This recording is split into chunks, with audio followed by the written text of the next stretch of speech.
Begone, nice guy. Let's start being real. Today's video is about gaslighting. What is gaslighting, and how do you know that you're being gaslighted, and why is it so dangerous in relationships? Us recovering nice guys are particularly susceptible to gaslighting. We've been taught to believe women. We've been taught to respect women. We've been taught to take care of women. And for most of us recovering nice guys, we take this to an extreme wherein often we can receive abuse and neglect and dysfunctional, toxic relationships from women because we believe we have an obligation to endure for the sake of her. Now, there are women out there who will take advantage of this. There are other women out there who are looking for men like this to take advantage of. Make no mistake about how ruthless some women can be. So let's come back to gaslighting. It refers to a movie made in the 40s where a woman, rich woman, marries a man, and the man tries to drive her crazy. She goes out, or she leaves a room. She's living in a big house, a multi-story house. And he comes in and will turn the gas on, because in those days, it's about early London. So in those days, gas is what provided the light and the heating for outside as well as inside homes. And so he would turn the gas light on and off. When she thought she turned it on, he'd turn it off. When it was turned off, he'd turn it on. Behind her back, driving her insane because, of course, he would what's called now gaslight her and say, you put the gas light on. I haven't been here. I didn't do it. You were the last person in the room. No, I didn't turn the gas off. You turned the gas off. What are you talking about? I've been out all day. And so this poor woman over many months gets driven mad because her reality is being denied all the time. Now, if you've experienced this, there's a feeling of the feeling of being gaslighted is that you mistrust yourself. Now, I have decades of experience in being gaslighted. And for many of us who attract people, lovers, friends, partners who gaslight, it's often because we have grown up in an environment where a parent or a carer was regularly gaslighting our experience. So we grew up doubting our own reality and doubting our own perception of what we see and hear and smell and taste and do and what happens to us. And so when you grow up in an environment where you've been gaslighted all the time, it's normal. It becomes normal. And so you seek out people to reinforce this normality. But that's a bigger concept for another time. So when you're being gaslighted, it feels normal because you've had so much of it in your life. For me, I had so much of it in my life. It was normal. I've had a number of long-term relationships where I look back now and I was horrified at just how much I denied my own reality because I was taught to trust their reality more than mine. So this is a big key here for those of us who have been gaslighted. We will often trust somebody else's version of reality rather than our own because we've been taught to mistrust our perception, our experience, and our memories.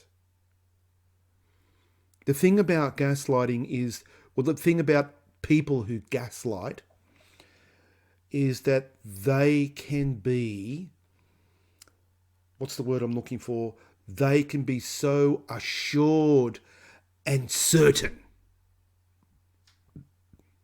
They convey this absolute certainty that their reality is the truth. And it can come across like that sometimes. And we're used to defaulting to another person's reality because we can't trust ourselves. And so when somebody comes in who's certain, it doesn't matter if they're right or wrong. People who are absolutely certain, right and wrong, being correct, being incorrect, doesn't matter. They're just certain. When they have that certainty, it overrides our doubt. Now, I'll give you an example of this in my own life. Now, I've managed to attract some quite dysfunctional and toxic women in my life. And I'm not an angel and I'm not a victim in this because I grew up in quite a dysfunctional, toxic environment. I became quite dysfunctional and toxic in some ways as well. It was inevitable. So it's only by me owning my dysfunctionality and toxicity and then changing the behaviour, feeling the feelings that comes with owning that, that's allowed me and supported me in huge changes in my life and how I behave in relationship. So one of these toxic, dysfunctional relationships is I ended up writing down our history together. I ended up writing my own experience down in a little diary, a little journal, which I kept because I doubted my own reality so much. Now, this is the key point here.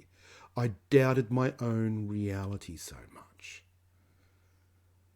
Now, if you question your own reality or you doubt your own reality and you're in a relationship, it could be a lover, a partner, it could actually be family of origin.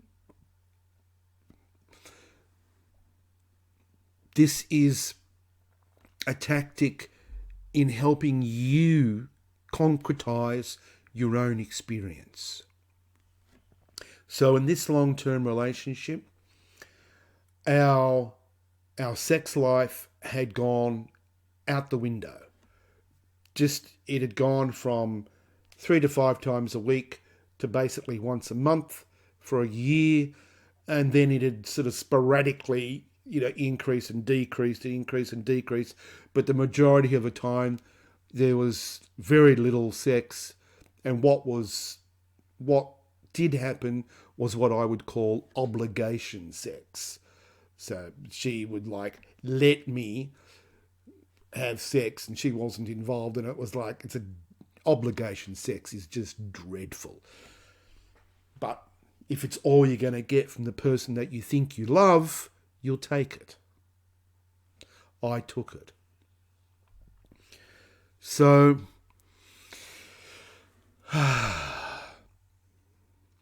for many years, this non-existent sexual relationship, I was gaslighted around because she was certain that we were having sex far more often than what we were, in a way more variety of ways than what we actually were. And I completely and utterly believed her for years.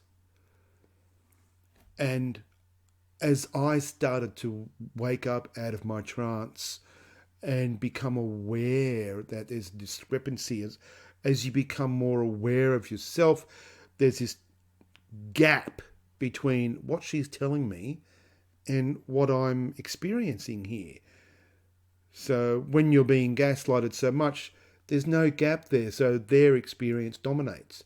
As you become healthier, your experience starts to separate from what you're being told, and you start to go, oh, this is my experience. You still doubt it, mind you. You still question it. You don't trust it, but it starts to become more real for you. So my reality started becoming more real. And yet I was still being gaslighted by this woman, and I had to find a way to find out if I was going mad.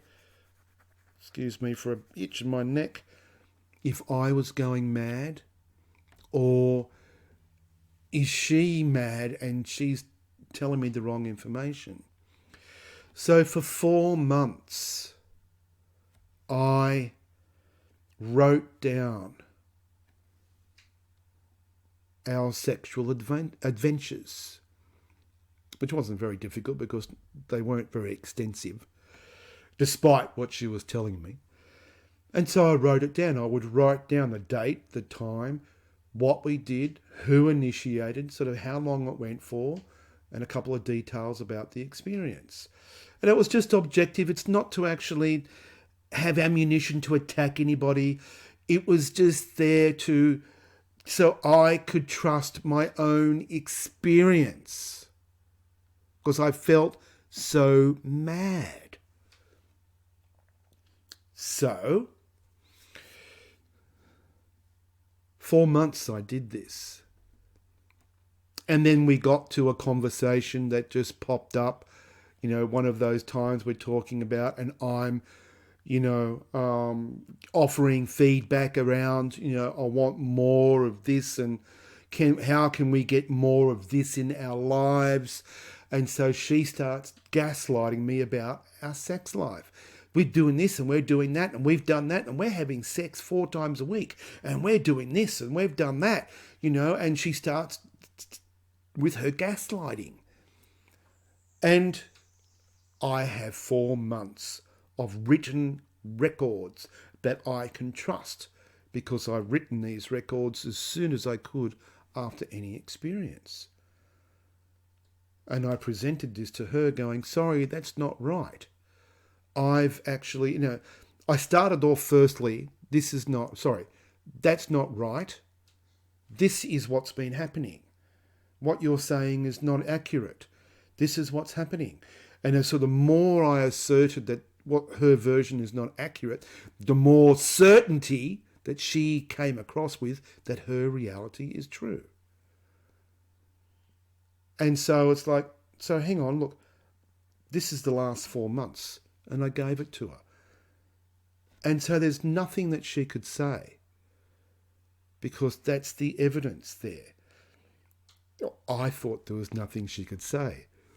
But she still found a way to gaslight the experience of what I wrote down for 4 months. Fucking amazing. It is fucking amazing. When you live with a toxic gaslighting individual, it's amazing, the lies that come out, the justifications, the rationalizations, the invalidations. It's insane. So that was a catalyst for, the relationship ending sort of, within a few months afterwards. But things got so drastic. The point of that story is that my own madness and lack of trust around my own experience led me to have to write it down, so that I had something concrete there that I'm not going mad. And so this is the key thing with somebody who's gaslighting you. You can feel like you're going mad. because there's such a difference between what you've experienced and what you've been told happened. And you trust what you've been told is happening. It's dangerous. Now, I want to hear about your experiences of gaslighting, of being gaslighted. Put them down in a comment below. Maybe if you don't want to tell the story, just put the word gaslighted in the comments below. And this is a new channel. I am at the beginning. I've got 4 subscribers. It's now the 21st of November, 2023. I hope in 5 years' time I look at this going, wow, how much I've grown. So what I'm going to ask you to do is that this is the beginning journey for me with this YouTube channel. I've got years of experience working with men, working around relationships, working with domestic violence, working with anger, working with tantra, spirituality, meditation, the whole range of experience over 35 years. And I'm distilling that into this YouTube channel. So I want to know, what do you want to know? What do you want to work with around the relationships? How can I support you? How can I, what knowledge do I have that I can impart to you that's going to help you in your life? Now, the first 10 people who put a comment in below in this video here, I'm going to do an individual video for each of those comments, assuming, of course, that those comments are in alignment with the purpose of this channel. Now, if you don't want to make a comment down there for personal reasons, us nice guys can be very comfortable in being hidden and being invisible. If you want to maintain your invisibility, I will put a link in down there, down in the about of this video, where you can click on that and you can send me a message. So the first 5 messages that I get down there about the issues that you're facing, I will do a video in response to that message that you send me, or to the first 10 comments down below in the comments below. You can help me form this channel. So I want to know, what do you want to know? So if you're a recovering nice guy and you want to become a man of action, because it's men of action who actually get the women, we get the girl, we get the love, we get the relationship, we get the joy, we get the connection, because we're men of action. To take action, put a comment below, hit the like button, subscribe. Let's make this work together. See you soon.